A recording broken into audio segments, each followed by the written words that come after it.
What's up, Broke Man Nation? My name is Adam, and this is Broke Man Finance. On November 9th of just last year, just a few months back, I made a video on EV and energy penny stocks that you could find on Robinhood because Robinhood doesn't carry all the penny stocks. But these stocks, I believed, had big potential moving forward. The first company on my list was then trading for $1.09, and that company was Gevo, ticker symbol Gevo. And if you bought in then cheers to you for still being in the green even today. Profits. Since that video, Gevo has had an incredible ride upwards, making their investors a lot of money in the process. I had no idea that it would push up that hard that fast. I always knew Gevo had potential, but to see the highs that they hit over the past couple of months, incredible.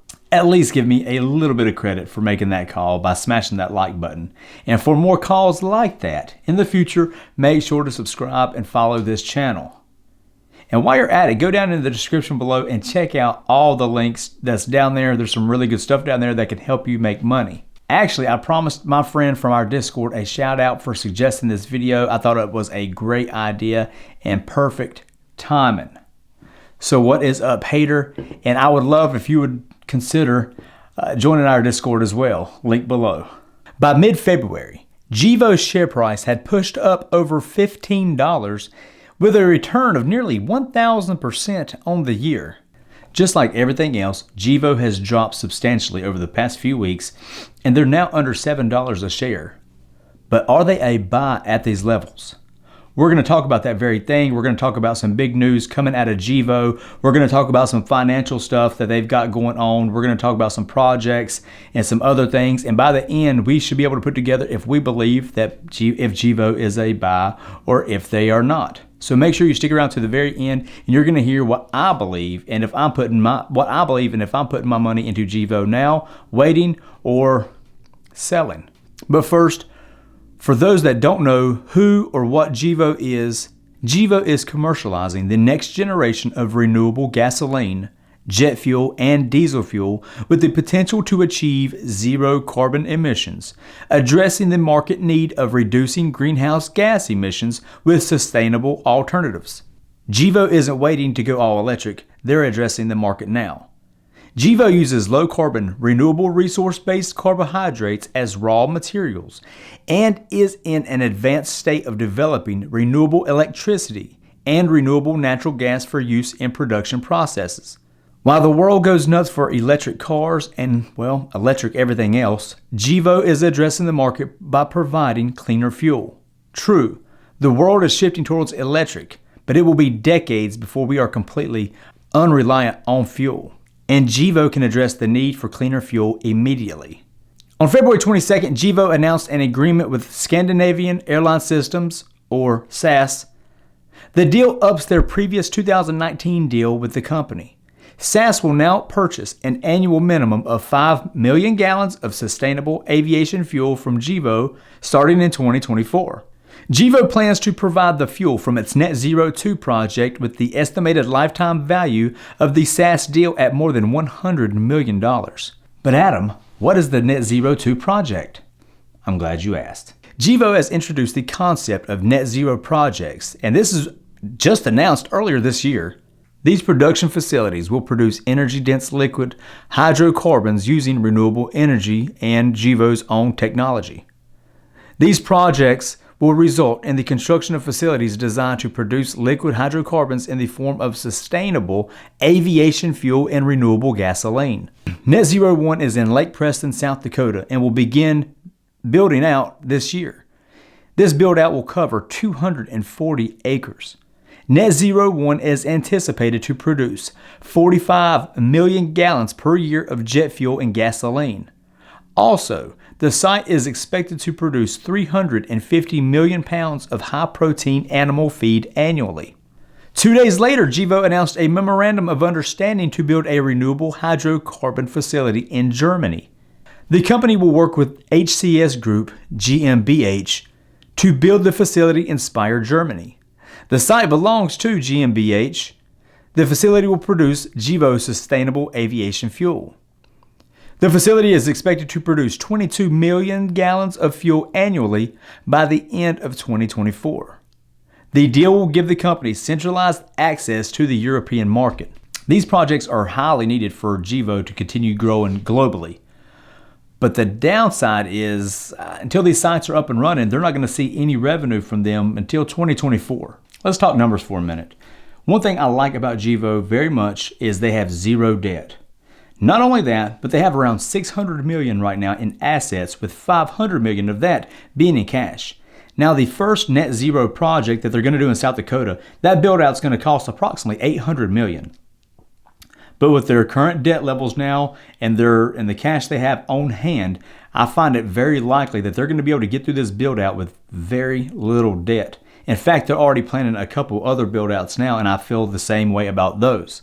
Gevo's current market cap right now is around $1.35 billion, down from a little over $2 billion not too long ago. But a lot of analysts believe that that's still pretty expensive for where Gevo is at as a company. Here's why. For the year 2020, Zacks expects full year sales between 5.45 and 6.08 million, and the shocking 0.44 and 1.07 million for quarter 4. Just for comparison's sakes, quarter 4 of 2019, Gevo posted 6.89 million of revenue. That's more than the currently expected sales for the entire 2020. Granted, 2020 has been a asterisk type of year where it's hard to really count anything. Planes were grounded, retail was shut down, there was not a lot of transportation of goods happening, people weren't traveling, so I would expect those numbers to be down. However, those net zero projects and those contracts, they are fantastic. That's great for the future of Gevo. I'm not taking that away from them. But we're talking 2023, 2024 until we're seeing any significant revenue from those projects and contracts. That's still a few years away. Seeking Alpha had a good comparison to give Gevo investors an idea on their valuation right now. And then you can decide whether you believe they're overvalued or not. And remember, I'm no financial advisor. A similar company, Renewable Energy Group, ticker symbol REGI, and for the duration of this, we'll call them Regi, has a market cap of $2.9 billion, a little more than double that of Gevo. Unlike Gevo, Regi has expected sales of 2020 for $2.11 billion with a forecasted output of almost 500 million gallons per year. Total fuel sold is estimated to be about 660 million gallons for 2020. With Gevo's only facility with 45 million gallons per year currently planned, and that's the net zero one, Gevo is far away behind in terms of production. So just to put it into context, think about those numbers. Regi was at 2.11 billion, and Gevo is going to be on the higher end around 6 million.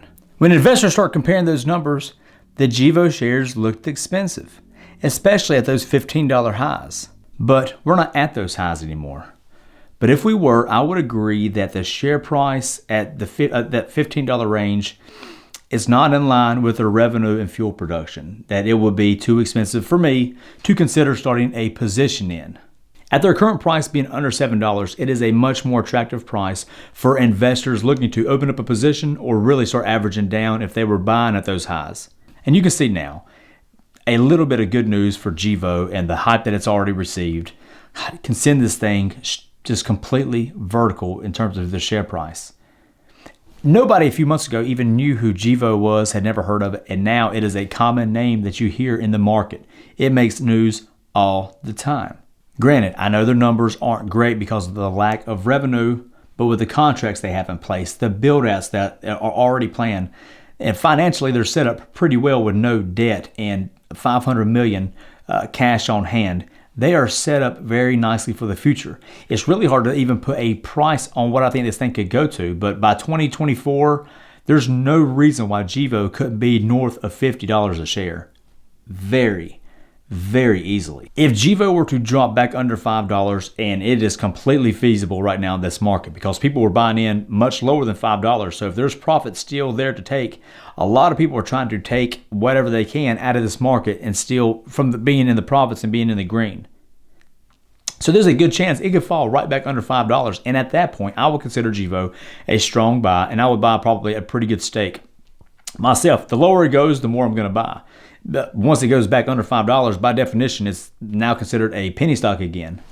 But if it goes back under $5, I think that is a strong buying point. I think that will be a great entry price if you're looking for a renewable energy type company. If you're looking for this for exposure to your portfolio and you're looking long term, not necessarily short term, this could be a great time to get in on Gevo. But until 2024 comes around and they are making some revenue and these build outs are actually producing fuel and they're selling fuel, it's going to remain a speculative stock. But if I were betting on speculative stocks, Gevo would certainly be one of my bets. But let me know what you think in the comment section below. I would love to hear your thoughts. As always, I hope those stocks stay green. I hope you stay safe. I hope everyone out there takes care.